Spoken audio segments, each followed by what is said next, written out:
Where would we be without the various products delivered by the men and women in the trucking industry?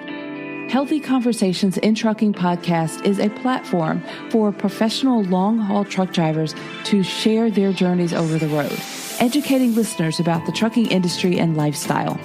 Now, let's dive into the conversation on this brand new episode. Greetings, everyone, and thank you for joining me on this episode of Healthy Conversations in Trucking.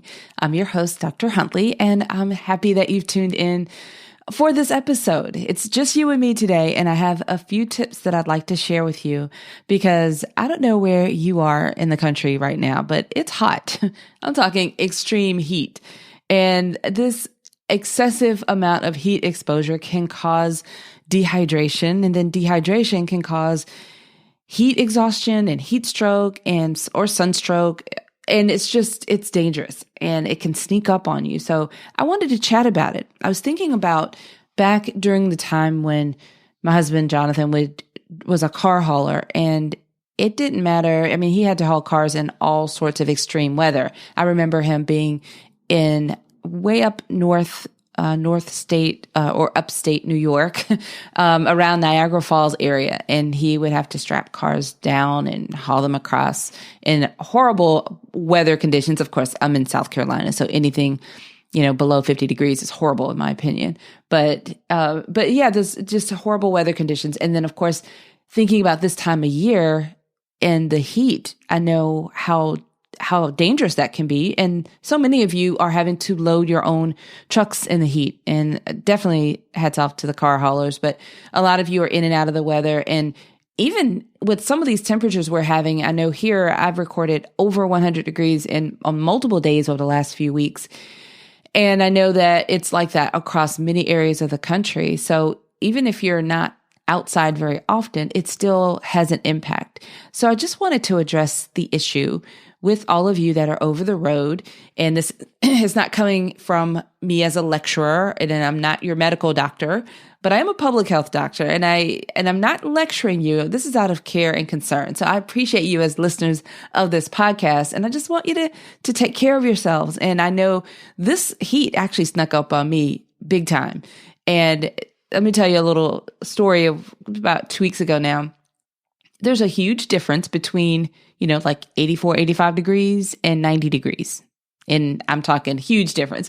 We were playing golf. I'm learning to play golf, so I'm not really good at it.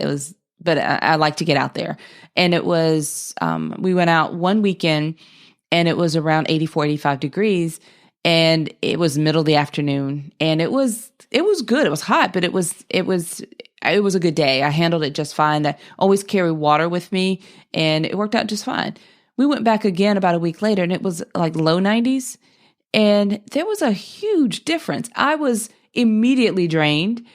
I remember I must have had a certain look on my face because he kept saying, if you want to go back, we can go back. And I was struggling. No, I've got it. I can do it. I think we got to maybe the fourth hole. I don't know, but I was done. And whenever I was drained, I was tired. Couldn't get enough water in. So I can't even remember if I was hydrating along throughout the day or what, but I felt wiped out. We got home and the rest of the day was shot. I was no good for anything else. I was just drained, and it happened so fast.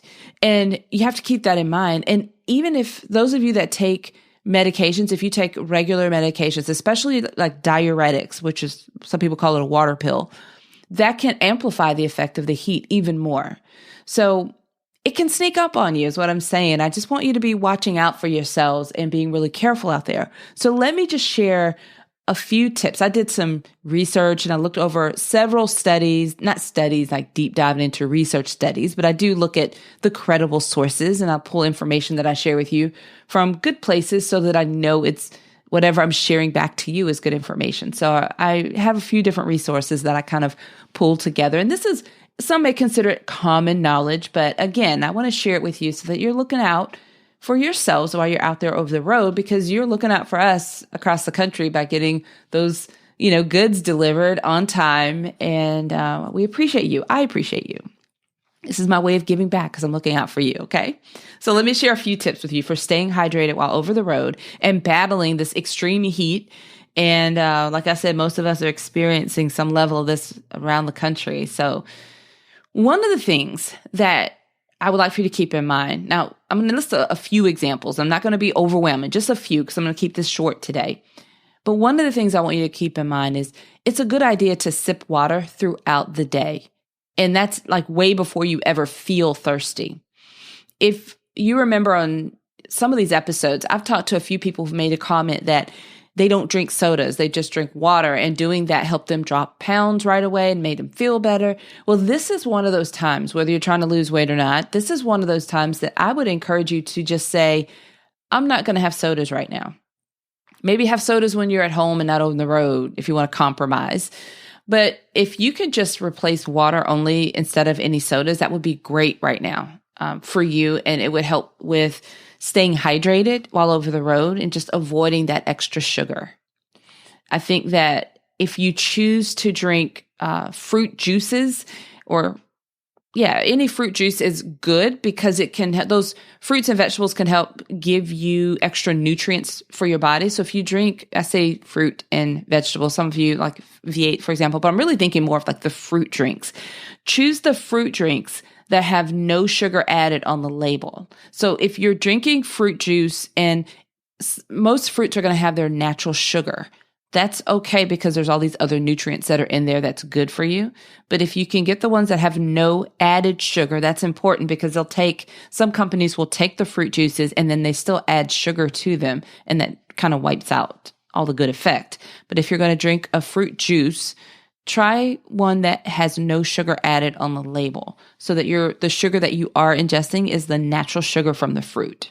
So that's something that can give you that added benefits. Like I said, fruits and vegetables are, now we're going to talk about fresh ones. Okay. So the juices are great if you get no sugar added, but fruits and vegetables are generally easy to digest and they're high in water content. I don't know if you're aware of that or not. Maybe you knew it, but don't really maybe think about it quite often. It's a good reminder for some of you.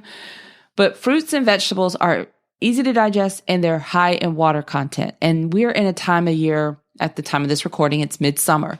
Well, I say midsummer, it's toward the end of June, so technically beginning of summer, but they're plentiful. So you can get really good fresh vegetables and fruits at stands everywhere. Again, I'm in South Carolina, so every corner, we don't have corners because I'm a very rural area, but there's little markets and tables with fresh vegetables and fruits. People are growing them in their backyards.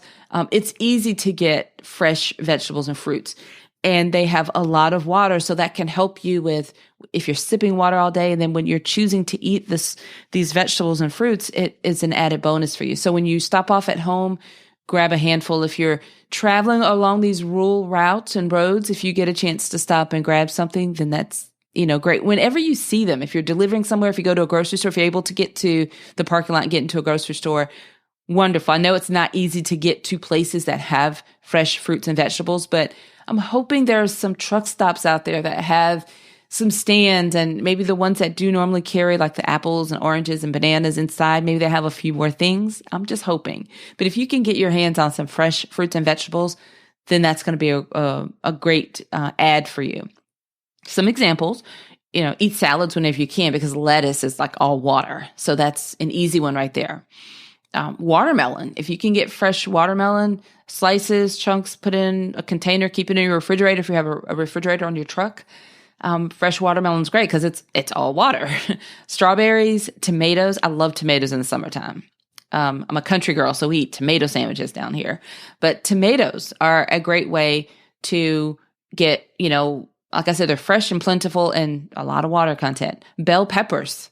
Some of you, I don't know if you can relate to this, but I like the different textures. So if I'm having something that's, crispy versus something that's soft versus something that's sweet and sour, I like the different textures and the opposites on the flavors. But the bell peppers are kind of nice, crispy snack to munch on. Cucumbers. I'm gonna give you a fun story. I think I'm a little geek here. So I was meeting with a client of mine. I deal consulting. So I was meeting with a client. We're on a Zoom call, and she showed up and she was like, "I'm sorry, I was rushing between meetings. I'm just trying to grab finish up my lunch." And she had a cucumber. She was literally munching on a cucumber like it was an apple. And I thought about that. They're very much in season right now where I live. and they are really good, especially if you're getting them fresh from a market. You can literally just munch on a cucumber and it tastes good and you're staying hydrated. And then I'll add here coconut water. Coconut water is a great way to stay hydrated. A lot of extra little nutrients and benefits for you as well. So I'm going to stop right there because I don't want it turned, like I said, I don't want this to be a lecture. I just want to share with you some tips, give you some ideas, maybe remind you of some things that you hadn't thought about before. It's important to me that you all stay safe, look out for yourselves, and you're taking in the stuff that's going to help your body to do what it needs to do to keep you moving and keep you working the way that you're working. So hopefully at least one of these ideas has been helpful for you. I'd love for you to share this episode with a friend. Share it with other truck drivers so that they can learn about this podcast, maybe listen and grab one or two tips from this episode. And don't forget to write a review in the podcast app that you're listening, or at least click the 5 stars and give us a great rating. That goes a long way to helping other people find the show and also deciding that they want to tune in as well. All right, everyone, that's it for today. Stay safe out there. Stay hydrated. All right, until next time, have a fantastic rest of your day. Thank you for listening to the Healthy Conversations in Trucking podcast. Learn more or be a guest on a future episode by visiting healthyconversationsinTrucking.com or simply HCITpodcast.com.